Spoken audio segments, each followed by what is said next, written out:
Bonsoir. Dans certaines de mes anciennes vidéos, na lobakango clairement, soki bolandi ba vidéo na nga mingi ya kala, ke na Congo ba oyo bazo bundisa. Congo po etelema ba oyo bazo ko bundisa. Tous les efforts que notre gouvernement et puis mutu azana liboso gouvernement zo sala po Congo etomboma. Eza la majorité za ba Congolais oyo baza na origine moko douteuse. Ba Congolais biso tolingaka ba Congolais à manche longue. Parce qu'ils allaient inconcevable qu'un Congolais de père et de mère, même un Congolais d'adoption, ou à Lingimbo Kanapso Congo, ou à Zako vivre depuis 30 ans, la réalité en Bokanabiso Zumona Ninge na Est, Kuna Batu Bazako Kufa, Batu Bazako Katabango Maboko, Bazako Boma, Bazako violer ma femme. Moutouandenge a souhaité paix na Congo. Mais si vous croisez une telle personne, c'est qu'à sa Congolais, Congolais tout, quelle que soit origine, quelle que soit province, à sa compatir na douleur bandekonabiso à Est, bazako subir. Voilà pourquoi il faut surtout au gouvernement de Sala pour conduire paix dans Mboka. Ils ont effort moko ezali louable. Ils ont effort moko tout Congolais a apprécié. Tout Congolais d'un commun accord, comme un seul peuple. Tant que Madame Wagner a terminé la diplomatie pour nous contre ceux qui veulent le mal du Congo, nous tous nous l'avons soutenu.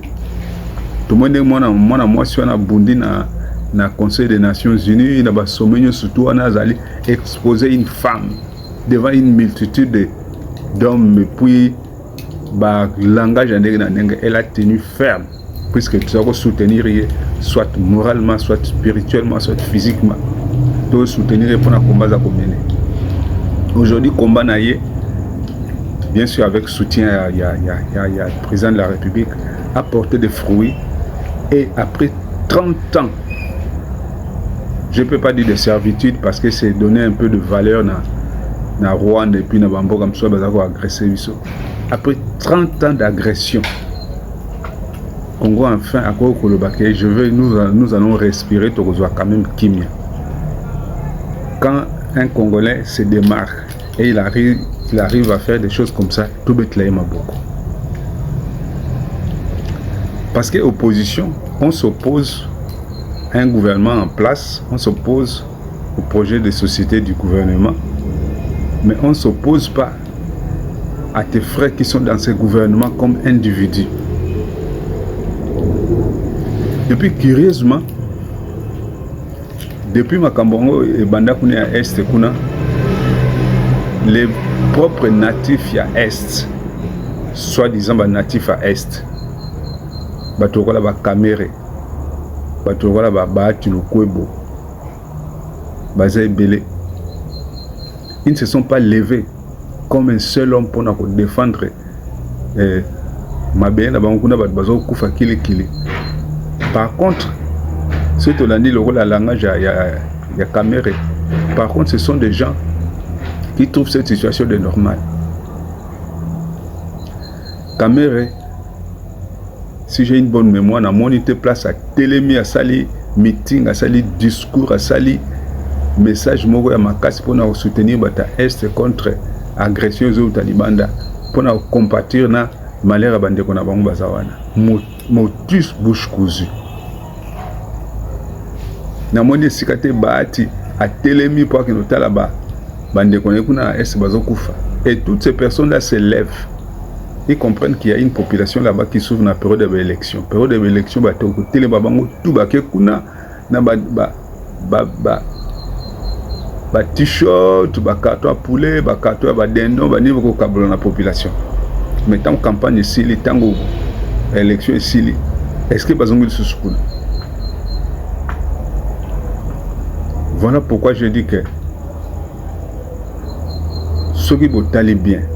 Parce que je continue à dire ça, essaye un peu de vérifier. La majorité, contre réveil à Congo. ezali ba oyo tozobenga ba soi-disant congolais mais baza na ba origine douteuse. Qu'est-ce qui me pousse à faire cette vidéo?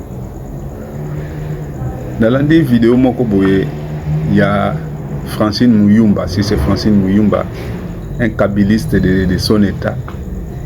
Bato to yeba, to yeko mona kaka tangu kabila komi na pouvoir, bazalaka jamais na Congo. Nye to mona ba maman na biso ba kola ba sara na politique kala ba nzuzu wa mbombo bato wana tout ebi ke ba nzuzu ya mbombo bazalaka na kati ba politique ba nini. Ba wana ba bimika mbano kwasa. Azako telemela Francine Muyumba, elle s'oppose à un grand travail que Madame Wagner a sali. A traité Madame Wagner a sali un travail d'amateur.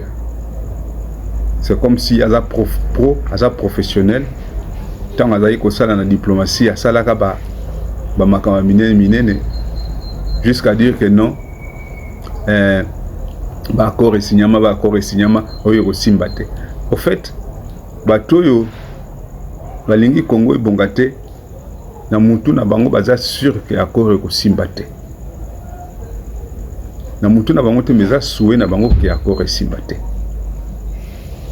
So landi langage à Francine Muyumba na za koloba les accords basala ba accord na Congo, est-ce que cette fois-ci l'accord va se signer? Mais pourquoi yoza congolaise? Yoza congolaise. Vous en avez souci en Bokana, vous avez Kimie Kota. Vous avez douté que l'accord va signer Kimie Kota. Quand vous suivez dans la presse, la majorité des gens qui sortent à la presse, basés sur la conférence, la interview concernant Makamba, il y a dialogue, qui s'oppose, qui met des doutes, ils ont un bateau balingi, boulam ya Congoté. Na pesa qui moi c'était na pesa ki moi image mo na lobi ke ba bengio na aucun voyage avion y était mis en aéroport ba hélice za ko tourner moto ba réacteur za ko tourner yo quand de bazo zela yo mutasuka po ya vous êtes dans la terma ko ya opousa no au côté avion pour avion décoller parce que ça pressé ba zela pendant que zo ki mambang po ya ko avion. Vous avez senti que vous avez bien pour les banques dans la chaussures. Qu'est-ce que tu vas faire? Tu vas t'arrêter au long des sapatos, au long des chaussettes, au long des bangati, ou bien pour marcher kakawana les bangas au côté d'un avion. Tant l'avion que décoller, c'est là à l'intérieur au long des sapatos. Au tali, qu'est-ce qui t'embêtait pendant ce temps? Un handicap wana. Inconvénient et empêcher que l'avion décoller. C'est comme ça aussi avec l'histoire de la RDC. Nous avons eu des crocs en jambes, nous avons eu un blocage qui empêchait toujours le dialogue, qui empêchait toujours la paix. Voilà maintenant opportunité en Goyo, accord et signamé, tout ça comme on a. Et l'accord tout moto signaka, ils ont 100% positif. Il y a toujours des zones d'ombre. Accord wana, tout ça on a 97% sûr que eko simba. Mais ce que zana ba côté msou de zomo na clarté, to signer, to kota, to landela. Maintenant sur le terrain, ceux qui doivent découvrir bah quoi que zali, on va se battre. Mais l'essentiel est signamé makam. O ba signer ba bi que armée rwandaise quitter territoire na biso. Dans un délai précis, l'armée rwandaise est quittée. Les groupes armés surtout ils sont complètement éradiqués. Pas bien neutraliser les FDLR ceux qui peuvent bazalaka. Parce qu'il faut expliquer que les FDLR en osso bazawap. Tout signer, tout mettre en pratique. Souveraineté territoriale na mutu ba Rwanda batika na territoire na bango Rwanda. Biso to tika na territoire na biso congolais. 2 345 000 km² et quelques. Tout, Babunaga na tout, ezala. Nengezaki kalezongi na mboka. Uganda ezana côté na bango, Soudan du Sud ezana côté na bango, Rwanda, Burundi, Uganda, Tanzanie, ba 9 pays ezana frontaliers na biso na muta garder la frontière na yé. C'est ce que nous souhaitons. C'est cet accord que Fatia a signé pour premièrement pour ils ont sa paix. Et en plus, ce qui paye zongi namboka, c'est par là, aux opportunités, il y a côté volet économique, comment exploiter les minerais, les partenaires, tout ça là, tout. Mais d'abord, il faut la paix. J'ai beaucoup apprécié l'initiative, il y a Martin Fayulu. Martin Fayulu, bien qu'Aza, qui s'oppose à la politique du président Fachi, mais il s'est rendu compte que Aza Congolais sort Yabandeko Bazana Est, qu'on a même celui qui est président, celui qui est vraiment président Congolais à Solo, il devait avoir les soucis de ces personnes-là. Et comme on a Fachi Solo, certainement, il a accompagné, il a dit non, de côté le canal Kimi. Tout le cas Kimia, bon ciment, Makamusu ya ciment. Et nous, ça nous étonne. Moi, personnellement, ça m'étonne qu'il y ait une femme comme Francine Muyumba, qui est une femme à moyen de connaître moi si. Ce cas congolaise, à moyen de connaître moi si, Kaikwamba, Thérèse Wagner, moi si, a s'illustrer positivement dans l'international, dans les Nations Unies, c'est à elle de s'approcher de sa collègue, une ancienne aussi, diplomate comme elle, pour dire qu'à maman, tu as fait un bon travail. Nous t'apprécions, nous te félicitons. Mais ce que je vais essayer d'apporter un conseil comme une femme, voilà, comme un gars déjà dans la diplomatie, déjà dans mon expérience, voilà ici, ici,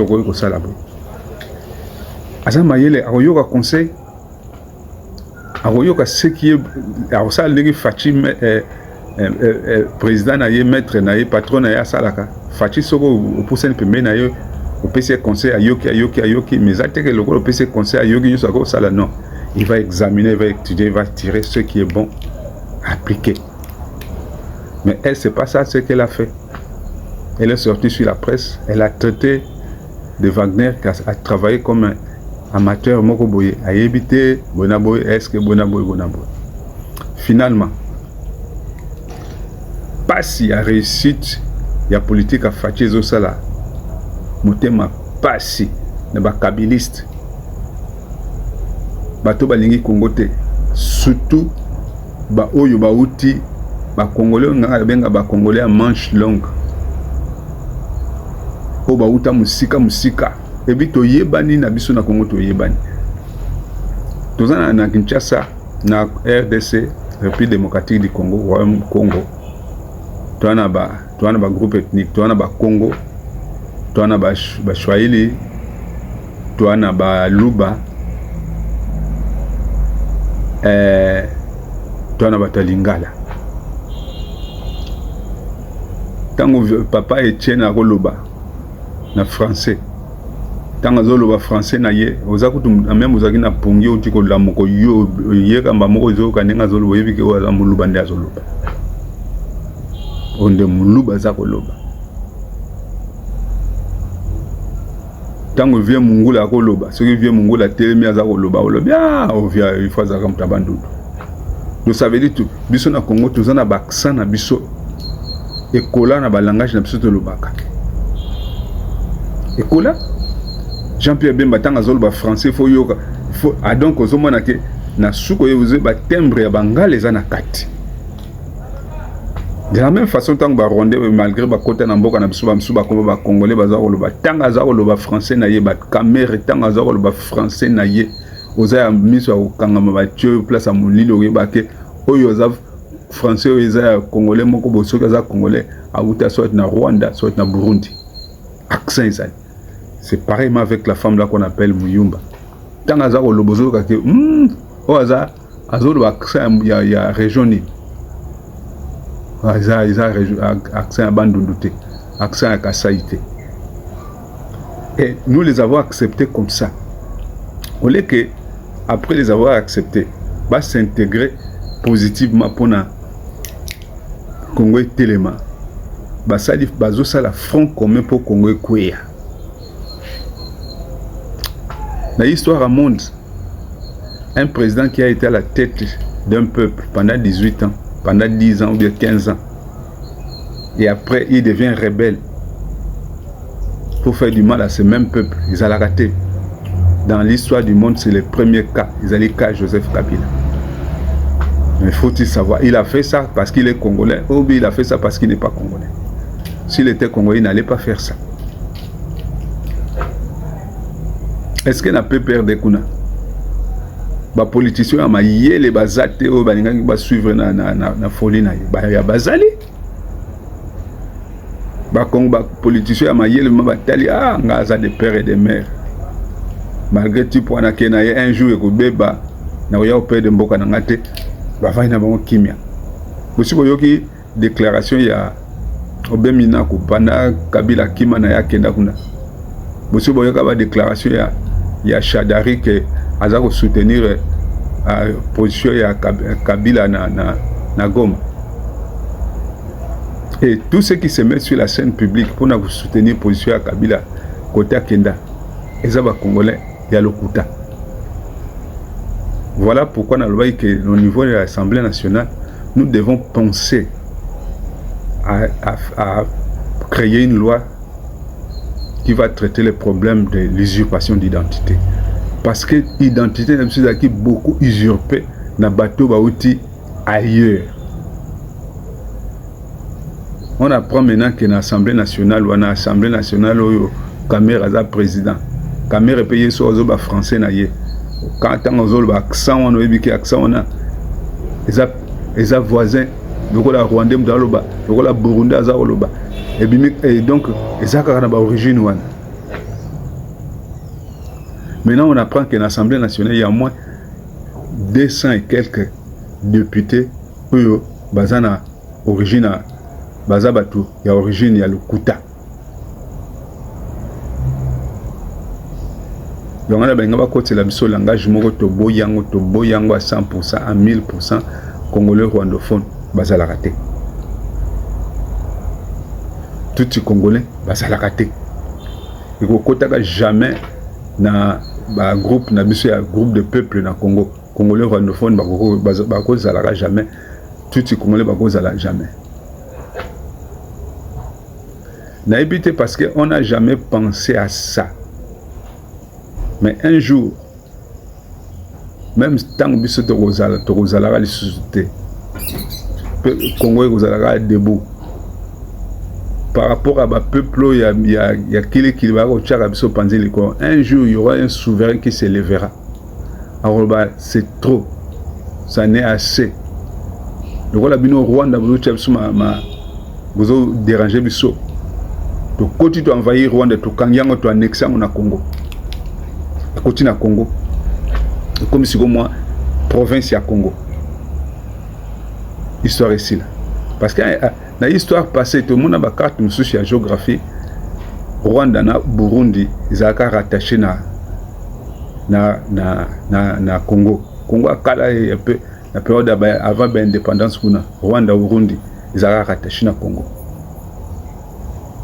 Que l'autre télémi armée comme makasi ah bino pipo sali biso otongisi biso mingi to envahir to côté papa to zui ba gisenyi tout on a tout ba Goma ba Kigali tout annexé et comme une RDC. Ça va arriver un jour. Ça va arriver un jour. Parce que cette fois-ci, le peuple congolais a décidé, l'armée congolaise a décidé, Musée Laurent Désiré Kabila Lobaki, cette guerre sera longue, et qu'aucun de côté outil. Ce qui est le lobo yoki que guerre est côté na kati Kigali, tout a tembete. Tous vivons le long monde à intérêt. Aujourd'hui, nous vivons dans un monde des intérêts. Les Américains, Bazan a besoin que suprématie dans le monde et à la souma casse, à la confirmer, à la consolider. Bazan a besoin de minerais stratégiques au Congo. Pour ce que côté de minerais stratégiques, il faut sécuriser, travailler les RTC. Koro et signama na papier te signama na monoko ba américain bako ya bako vanda Tout ça, ils ont plus de 30 ans, ils ont minéraux, ils ont kende. L'Union européenne, ils ont France, ils ont Amérique, ils ont Amérique, les démocrates, ils ont Polonais, ils ont toujours gagné le côté. Les Arabes, les Qatar, les Or, les Coltan, toujours le côté. Nathalie documentaire, il y a un journaliste allemand. À Salem, on a Rwanda. Dans une cité qu'on appelle là-bas Merci Congo.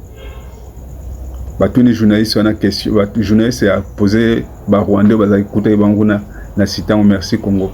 Pourquoi vous avez cité au Merci Congo? Moi, vu l'homme qui est salita bandawa kitoko au Merci Congo parce que tout ce qui te utilise mongo matériel tout pour ton cité au Congo.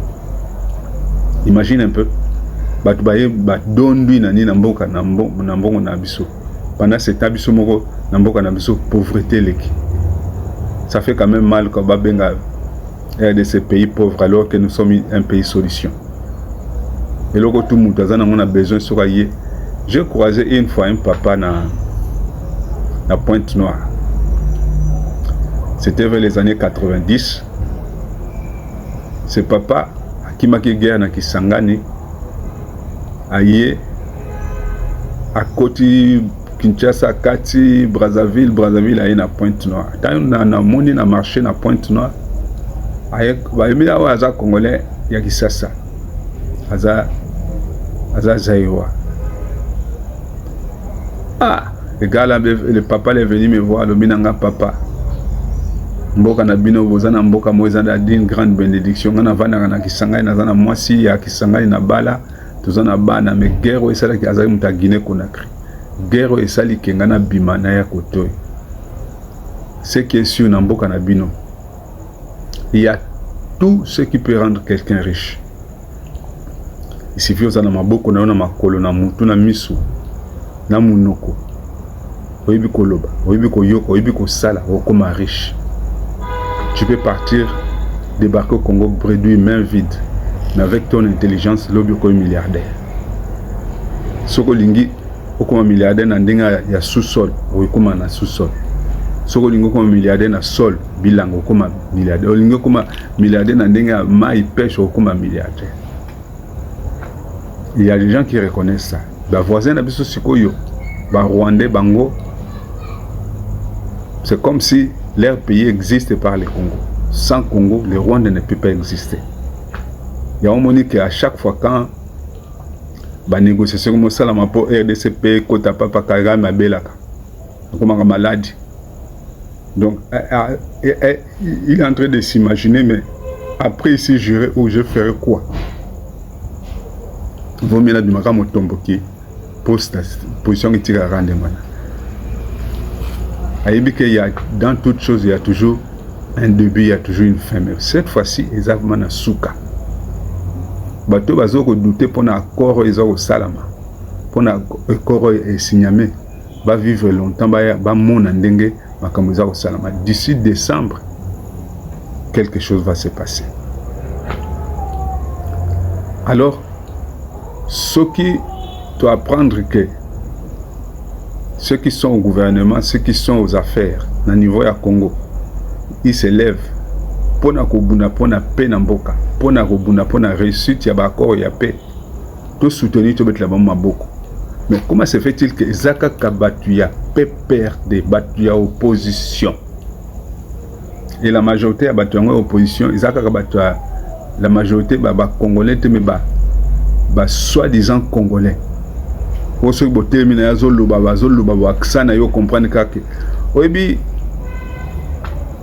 okozwa moso nzete uchangwa ta na mai milan asanga na bambisi na banini des fois ko ba ekaya bambisi muso zo fote ko tika na nzoto banini ya moko akokanza neta ko mbisi mais so ba bimisi nzete ngona mai au se rendre compte que na kina nzete na kina décider ezalo ko ba onyo surtout na ba na Congo. Bazoa vago ya Kabila baya ba Rwandais ba olepi batika na mama yele balia na mbongo tranquille poto somisa na ngina bango tovana bazombo na Congo tovana bazombo ba nena ba ne bazombo musu basala commerce ba commerce na Kisesa mingi zaka bazombo basala ba commerce banginda. On n'a jamais eu de problème avec bazombo. Ata jour moko te babengana bazombo na Kinshasa. Na 75 tango angolais eu indépendance, bazombo bamona qu'il fallait bazonga na bango. Les relations tikala. Ba o ba mona ki batikala batikali, bamsu ba koma na ba nationalité bazana bango ba congolais to na bango ensemble to vivre, il n'y a jamais de problème. Mais pourquoi bino ba o ba uti na ba Rwanda kuna na ba Uganda ba na Congo, ba Burundi ba na Congo, tango ba yé ba komi ko lia. Ole ba lia na ndenga propre de sorte que peuple pas se pela. Ba komo lia na ndenga ko martyriser peuple ba kuti. Na mona ki vidéo mo tout dernièrement na ba M23 ba kangi ba ligoté ba jeune soki misatu ba tche bango ba singa ba tche bango na se azozoma cross na ya arme zo beta na mutu ozomona ba beta na mutu wa se défendre des attaques mutakufi. Engai congolais na telemi pour défendre ce genre de personnes, donc na congolais te. Bande comme susu o no mona bango ba bimaka na ba télé kuluka ko défendre. Oh, accord et salibo, d'une manière négative. Et ça normal. Kabila tanga yaki, alobaki ke, ils en ont congolais moussou babinga le rebut de la République.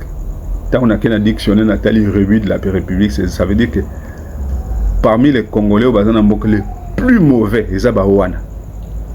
Oh, bima na télé, comme critiquer naie, action Fachi Asali, tu sais que dans Sali pour Namboka.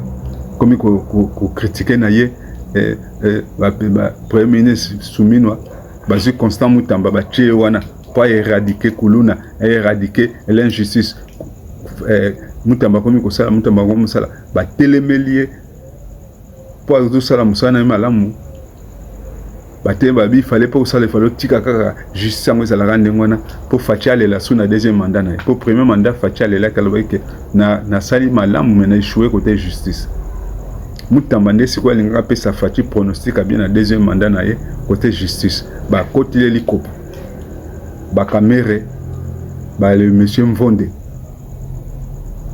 ba wana tout Congo zota ela bango na jumelle ezako scanner makanisi na bango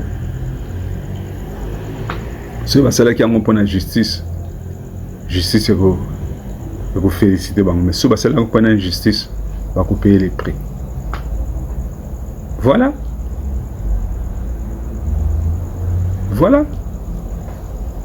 Madame Francine Muyumba avec Thérèse Kayikwamba Wagner, il n'y a pas match.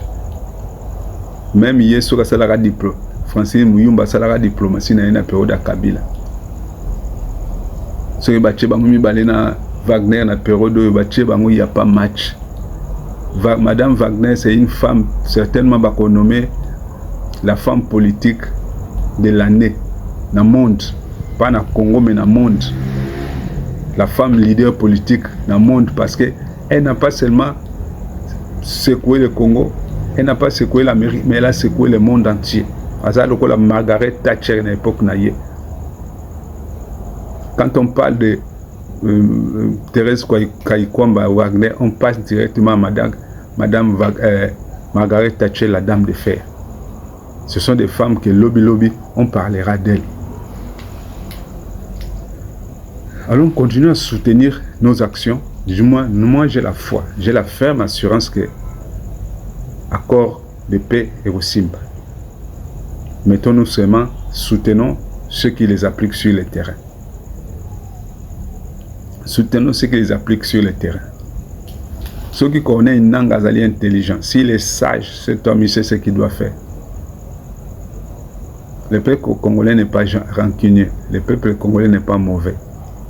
Ceux qui n'ont pas télémi, à ce qui pardonne au peuple congolais, comme on dit, à se repentir, à zongi na bomoto, ba okanga est sûr, bien sûr, à osala boloko bien sûr, mais après on va les libérer. Ba libérer pour le peuple congolais, azana motema, aibi ko limbisa. Ba libérer.